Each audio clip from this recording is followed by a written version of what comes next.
Breaking news now. The Trump administration has lifted federal guidelines that said transgender students should be allowed to use public school bathrooms and locker rooms matching their chosen gender identity rather than their biological identity.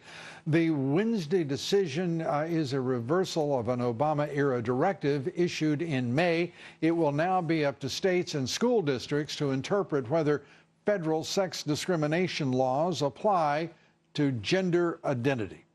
Well, a stunning admission by a member of the national left-wing media. Listen to MSNBC's Mika Brzezinski this morning talking about the media's role.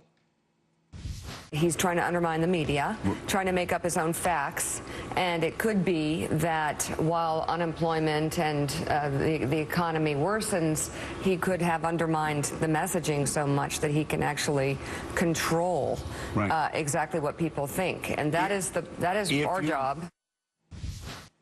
It's her job, apparently, in her mind, to control what people think. Extraordinary. Joining us tonight, veteran of 10 presidential campaigns, leading Republican strategist, Ed Rollins. Ed, great to have you here. Your reaction. When I read that, I've known Mika for a long time, and her father was the national security advisor for Jimmy Carter, so I've known the family for a long time. It's the most absurd statement I've ever heard. It's like the front of the New York Times says all the news that's fit to print. It's not all the news that's fit to print. It's all the news they choose to put in there. Right. And I think the idea that your job as a journalist is to educate the public. Your job is to write the story. Your job is to basically tell the people what is happening and not your interpretation of what is happening. And unfortunately, there's too many today who want to write opinions on the front page and forget the opinion page. And that's what this whole issue is. It turns out she must be an acolyte of Hillary. Well, she definitely was an acolyte. Hillary Clinton, because this is reminiscent of Hillary's remark that she wants the voting public to be both uneducated and compliant. It's stunning stuff. Let's turn to this, what appears to be a source of some considerable disagreement, perhaps friction between Republicans in the House and in the White House, and that is on the issue of the repeal of Obamacare, its replacement. A budget that is moving forward, the president putting a target at mid-March, and at the same time moving ahead with tax cuts, which he says and acknowledges will have to wait on the repeal of Obamacare. Well, it's all intermingled, but the reality is the president promised and the Congress promised. The Congress has promised over and over and over again, elect a Republican majority, elect a Republican president, we're going to repeal and replace Obamacare. That should be HR #1. That should be the #1 priority. They can figure out all the details as they go through the process. It's a long process, but they need to get it started and they need to get it done. Congressman Meadows talking about the fact they don't even have a debate going right now.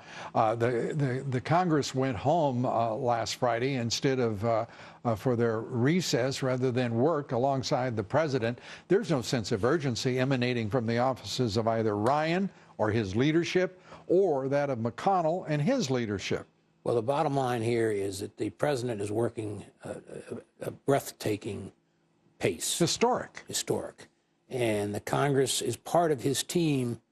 Obviously, they have a different role, but they all ran on the same thing he ran on. And so they basically if they become a block to what he wants to do, I promise you the country will turn on them, and I think to a certain extent he will turn on them.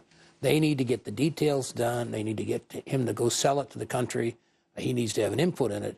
But, you know, the idea that Ryan, who's been the speaker now for 3 years, is going to draft this thing and write it and make it a little better than Obamacare is absurd. We need to change it. We need to cut the costs down on it, and we need to fix it so that we can basically wear it proudly for the next several years. Do you think Ryan and McConnell, do you think do they have the desire to follow President Trump and his leadership on these issues?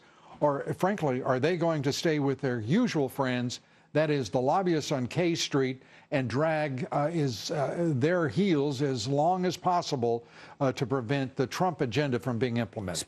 Speaker Ryan has basically advocated for a couple of years now that he wants to change the budget by doing all kinds of Medicare, Social Security reform. He hasn't passed a budget. And he won't be able to. And the country has no stomach for doing those kinds of things.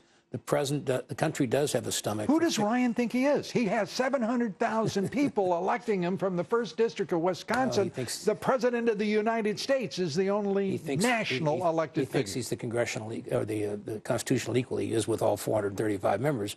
And well, I got no problem with him thinking that. And basically need to act. McConnell, I think, basically is a different animal. Been around a long time. My sense is he will be an ally of the president. But well, I sure hope so. And he's certainly been important on some of these Senate confirmation battles, and certainly will be very important on the Supreme Court challenge. But the legislation, the details of the legislation, they need to get it out there. The president needs to go sell it. Well, it sounds like that's exactly what he has in mind. He promised the American people, and so far he's working like the Dickens to deliver. And what better communicator do you have? I mean, he basically is the one that can go out there. That would be an easy answer. None. Easy. Ed Rollins, thanks. Appreciate it, as always. Ed Rollins. Be sure to vote in our poll tonight. The question is the Republican congressional leadership capable of implementing the Trump agenda? Let's forget about willing. Are they capable? Cast your vote on Twitter at Lou Dobbs. We'd like to hear from you. I would also like to add, we have a tweet from Mika Brzezinski in which she explained herself, as the saying goes.